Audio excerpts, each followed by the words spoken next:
All right, so Justin, right now, as of now, this day, Yeah. how many implants total do you have? I think 23. 23? I think so. Wait, so we have six on each side. Because this is fascinating. 12, 13, 14, 15, 16. Because each muscle is a 20, separate... 22, 23. 23 right now. But I've had 25. But I lost 2. Oh, so you lost 2 implants? I lost 2. Oh no, I'm so sorry. How do you lose them? How do you lose them? I had 2 huge latissimus implants in my back. Yes, I remember you said that. Yeah. Yeah, and then they were great for 2 years. They were just really big, and then I decided I wanted to downsize them a little smaller. Yeah. And then it just didn't take well. So what's the So the risk of getting an implant is basically your body rejecting it. Your immune system kind of like. well, my body didn't reject these. I ripped out the first set that were fine. I took them out. And then I decided I want to put in new ones that were smaller. And it was in that process that my body didn't want to heal. So what happens then? You put the implants in, and they were smaller than the first ones, you said, right? They were lower profile, so they were thinner. Thinner, The other okay, ones yeah. were thicker. So it looked kind of like I had a jetpack on my back. Yeah, I can. I was going to blast off all the time. Yeah. Yeah. So then your body just didn't heal? How does it manifest? It's just like I just got something or? that was called seromas. So your body just keeps putting fluid in there and fluid in that pocket. Yeah. It just wouldn't stop. So I never got an infection, but also everything's being managed by doctors. So it's just eventually take it out and let it heal down. That was what I did. Got it. So when you say you ripped them out, it sounded like you just like took those things out, like you'd taken off a bra or something like that, you know? No, definitely not just like taking off a bra. No. They had to cut under my underarms and pull them out. Yeah. And I had some nerve damage in my arms and stuff. But it's But I'm good. Can't move my it's left arm, par but for hey. the course on what you're getting into when you start that stuff. Yeah. So what's like the worst thing that's ever happened with that? Have you ever had like that would be the worst fucking thing. I lost my implants. You know how much money on my back on my latissimus implants alone? I probably spent I think I spent $78,000 on those. Oh, just on those? Yeah.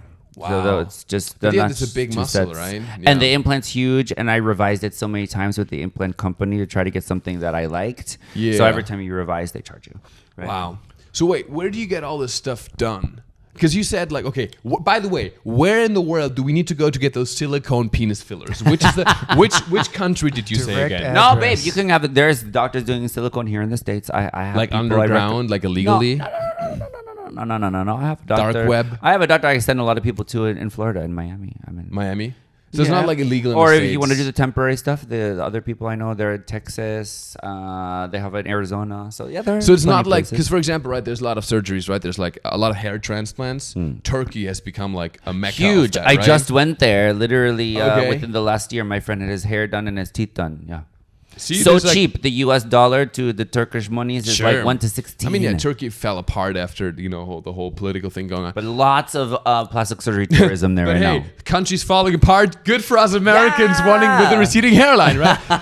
But what is is there like a place in the world that's like that you would direct? Like, is all your stuff done in the States, or do you ever go overseas? Like Korea, I know is huge on plastic surgery. Listen, I'm not against plastic surgery tourism. It's just you have to also think about your recovery. And for me, being close to a doctor is like a paramount thing. Sure, because if everything goes great, fine, that's wonderful. And it doesn't matter because you don't need to see the doctor again. But you never know if you're going to have a hiccup, you're going to have an infection, you're not going to like the way something is. And then you want to go back to that doctor. Do you want to fly back to Turkey? If you don't live in Turkey, do you want to fly back over to some other country that you haven't been and spend all that money? Because in the beginning, it might sound cheaper.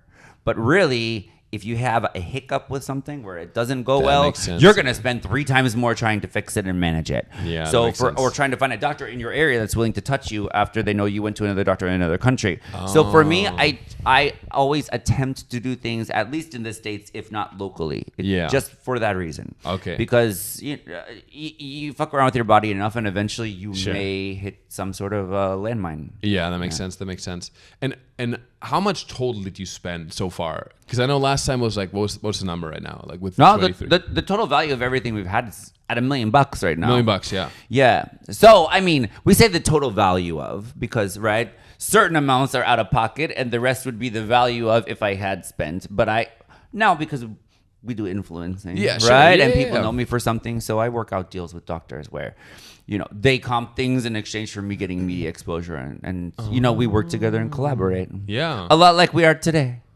Perfect. For yeah, no yeah. money. We're No. not. We're paying him very well here, guys. I know. No, but we help each other out, right? No, So somebody it's once all told the me, same. like as a young boy, even if you have no money, you always have something to offer.